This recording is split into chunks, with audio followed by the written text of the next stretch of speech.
ना दूध पावडर घालणार आहोत ना खवा घालणार आहोत. आज आपण दूध आटवून अगदी बनवणार आहोत पारंपरिक पद्धतीची दाटसर रवा बासुंदी. चला तर मग बनवायला सुरुवात करूया. कुठलीही भेळ मिसळ न करता बनवा शुद्ध बासुंदी. बासुंदी बनवताना आपल्याला काय काय काळजी करायची आहे, छोट्या छोट्या टिप्स सांगितल्या आहेत आणि पहिल्यांदा जरी तुम्ही बासुंदी बनवली तर ते अगदी बरोबर येईल अशी ही साधी सोपी रेसिपी आहे. आणि नमस्कार, मी आशाच किचनमध्ये आपल्या सर्वांचं स्वागत आहे. चला तर मग बासुंदी बनवायला सुरुवात करूया. मी 1.5 लिटर दूध घेतलेलं आहे. तुम्ही कुठलं बी घ्या, म्हशीचं घ्या किंवा गाईचं घ्या. मी म्हशीचं घेतलेलं आहे. 1 लिटर म्हशीचं घेतलेलं आहे, अर्धा लिटर गाईचं घेतलेलं आहे. तर चला,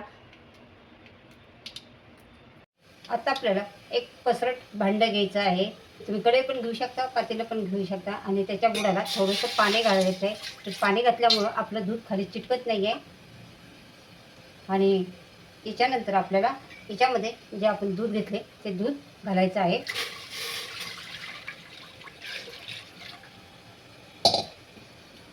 हे दूध फुल क्रीमचं दूध आहे. आता आपल्याला दूध उकळून घ्यायचं आहे. मोठ्या गॅसच ठेवलेला आहे.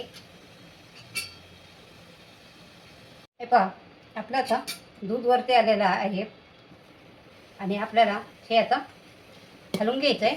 असं दूध खाली लागून द्यायचं नाही आहे. दुधाला उकळी आलेली आहे. मोठ्या गॅसवरती असलं तरी तुम्हाला असं सारखं असं हलवत राहायचं आहे.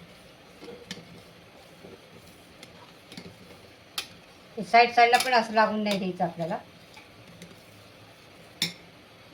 आता याच्यामध्ये आपल्याला थोडंसं केसर घालायचं आहे. सुरुवातीला जर आपण दुधामध्ये केसर घातलं तर असा आपला बासुंदीचा कलर खूप छान येतो. पटकन दूध तुम्हाला आटवायचं असेल तर मोठ्या गॅसवरती आटवायचं आहे. आणि हे साईडच्या कडा आपल्याला खरडून घ्यायचे आहेत, जेणेकरून हे साईडच्या बासुंदी अशी साईडला जमा होणार नाही आहे.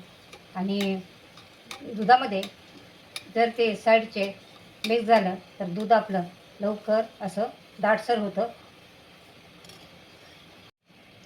दूध करपणार नाही याची तुम्हाला काळजी घ्यायची. जर दूध करपलं तर त्याचा वास बासुंदीला लागतो. आणि जर तुम्ही त्याच्यामध्ये इलायची पूड घाला की जायफळ घाला, कशानेच त्याचा वास जात नाही आहे आणि बासुंदी खायला अशी खराब लागते. अधूनमधून तुम्हाला गॅस मोठा छोटा करायचा आहे. आता आपण 1.5 लिटर दूध घेतलेलं आहे. हे 1.5 लिटर दुधाचं आपल्याला 1 लिटर दूध बनवायचं आहे.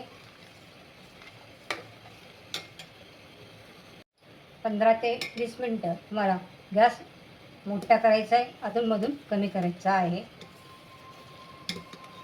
आणि अधूनमधून हे हलवायचं आहे तुम्हाला.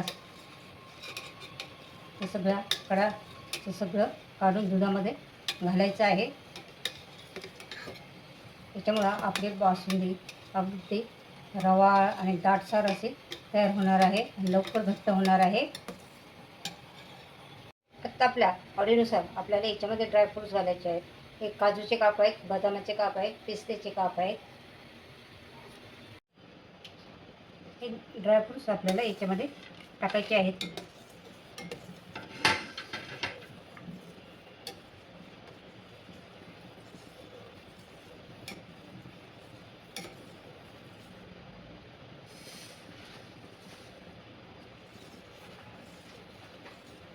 आता 1.5 लिटर दुधाला मी पाऊण वाटी इतकं साखर याच्यामध्ये घालणार आहे.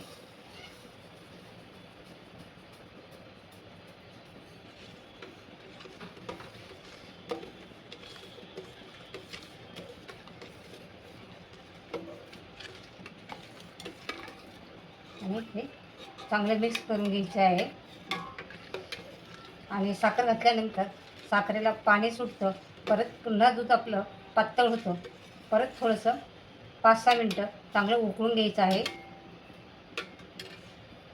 आता इथं तुम्हाला पाव चमचे इतकी इलायची पावडर घालायची आहे. नसेल आवडत नाही घातली तरी चालेल. चांगले मिक्स करून घ्यायचे आहे. सगळ्यात शेवटी याच्यात चारोळ्या टाकायच्या आहेत आणि सगळ्यात शेवटी टाकल्यामुळं चारोळ्याचा असा थोडासा क्रंचीपणा राहतो. आपलं दूध बऱ्यापैकी आटत आलेलं आहे. मस्त कलर आलेला आहे बासुंदीला.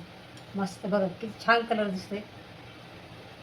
अगदी पारंपरिक पद्धतीची आपली बासुंदी तयार झालेली आहे.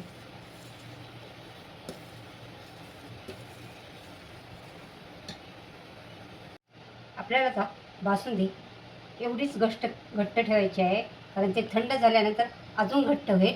तर हे बघा, याच्यापेक्षा जास्त घट्ट करायची नाही आहे.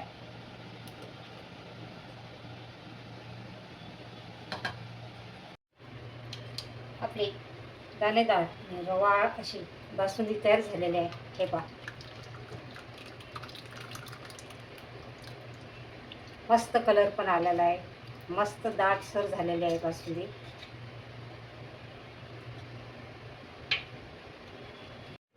आपली अगदी पारंपरिक पद्धतीची बासुंदी तयार झालेली आहे.